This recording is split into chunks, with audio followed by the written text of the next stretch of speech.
When you think about fighting climate change, what comes to mind? Solar panels, right? Wind turbines, maybe huge reforestation projects. But what if one of our greatest weapons is something you'd normally just scrape off the inside of a fish tank? Yep, today we're diving deep into the world of algae and how this incredibly humble organism might just be a game changer for our planet. I mean, for most of us, this is it. This is algae. It's that green, slimy stuff at the local pond. Kind of gross, a bit of a nuisance. It's so easy to just dismiss it.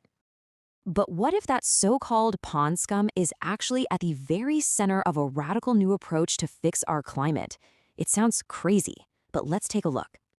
So yeah, algae is definitely an unlikely contender. While we're pouring billions into all this flashy, high-end technology, this incredibly powerful, all-natural solution has been sort of quietly waiting for its moment. And just look at this timeline.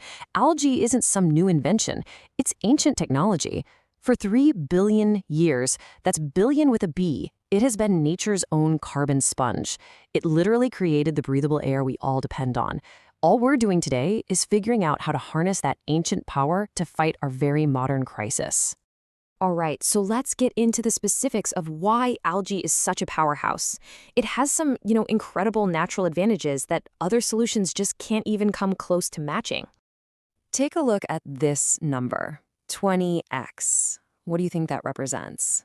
Well, it's a measure of pure, raw efficiency, and it kind of puts one of our most beloved climate solutions to shame. And here's exactly what that 20x means. If you take 1 hectare of land, an algae farm can suck up 20 times more carbon dioxide than a forest of the same size. It is an unbelievably dense and efficient carbon-eating machine. And the good news doesn't stop there. Unlike things like trees or crops, algae is just incredibly flexible. It doesn't need precious farmland, it doesn't need fresh water. It can grow in saltwater, wastewater, even in these futuristic-looking vertical bioreactors. Oh, and get this, some strains grow so fast, they can literally double their mass every single day. Okay, this is where it gets really exciting. The carbon it captures doesn't just get hidden away, it gets transformed. That algae biomass can become clean jet fuel, biodegradable plastics, think phone cases, nutrient-rich fertilizers, or even high-protein food for us and for livestock. It is the definition of a circular economy. And listen, this isn't just a theory cooked up in a lab, it's happening right now. Out in California, ExxonMobil is using algae to literally soak up emissions right from their power plants. And over in Scotland, famous whiskey distilleries are piping their CO2 into algae tanks to create sustainable feed for local cattle. This stuff is real. But of course, right, if it were that easy, the climate crisis would be solved by now. For all of its amazing promise, algae faces a pretty big tide of challenges that are keeping it from really scaling up. And the biggest hurdle, no surprise, is money. Capturing 1 ton of carbon with algae can cost anywhere from $300 to $1,000. Well, when a company can just buy a carbon credit for $15, the economic choice is pretty obvious. Right now, without major help, it's just not competitive. Then there's something called the carbon leak. Think about it. If you turn algae into biofuel and then you burn it, that carbon just goes right back into the atmosphere. For this to have a real, lasting impact, the carbon needs to be locked away for good in things like concrete or a special charcoal called biochar that can keep it stored in soil for centuries. And we have to be really careful. These huge open-air algae farms, well, they could introduce invasive species. And if the nutrient-rich water leaks out, it could cause these huge, destructive blooms downstream. We even have a scary reminder of this from 2014, when a natural algae bloom in Florida suffocated over 2,000 tons of marine life. This has to be managed right.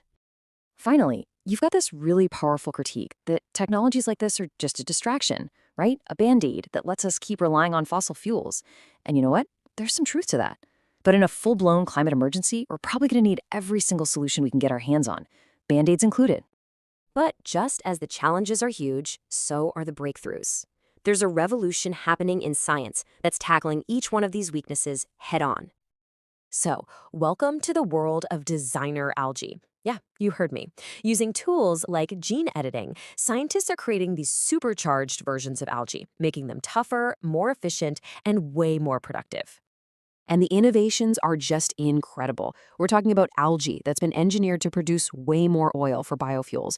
We've got AI systems, like in Europe's Algae 4AB project, that are optimizing growing conditions to slash costs. And companies are even creating carbon-negative concrete that literally turns our buildings into carbon storage units. Even that energy problem we talked about is getting solved. Remember how those closed bioreactors were kind of energy hogs? Well, new pilot projects are now being powered entirely by renewables. We're talking solar farms and even offshore rigs running on tidal energy. So the technology is moving at lightning speed. The potential is crystal clear. The last question is, what do we actually need to do to unlock all this potential? What is the path forward? Well, the experts seem to agree it boils down to three urgent actions. First, governments have got to shift subsidies away from fossil fuels and pour that money into R&D for things like this. Second, a global carbon tax. That would instantly level the economic playing field. And third, create demand by mandating the use of these circular materials in things like construction and packaging. I think this quote from Dr. Chuck Green just says it all perfectly. We're not betting on algae because it's perfect. We're betting on it because it's possible. It's not a silver bullet, it has its flaws. But when you're facing a crisis this big, you can't afford to wait for a perfect solution. You have to chase down every viable, possible path there is. And really, that's the final thought. This stuff, algae, has survived ice ages, it's survived asteroid strikes, it is one of nature's ultimate survivors. In a world that is so desperately looking for answers, maybe it's time we placed our bet not on some miracle cure, but on the simple, powerful, and proven resilience of, well, green slime.